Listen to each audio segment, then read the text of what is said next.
How to clear cache in Google Chrome to free up storage, improve browser performance, and fix common website loading issues.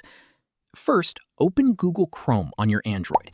Then, click the three-dot menu in the top right corner and select Settings. From the left sidebar, click Privacy and Security, then choose Clear Browsing Data. You'll see the time range option at the top. If you want to remove all cached files, change it to All Time. Now you'll see several options. If you want to keep your browsing history, simply uncheck Browsing History. Leave cookies and other site data and cached images and files selected, since these are the items that help clear unnecessary data and can improve Chrome's performance. Once everything looks good, click Clear Data. And again, to confirm, tap Clear and wait a few moments for Chrome to finish the process.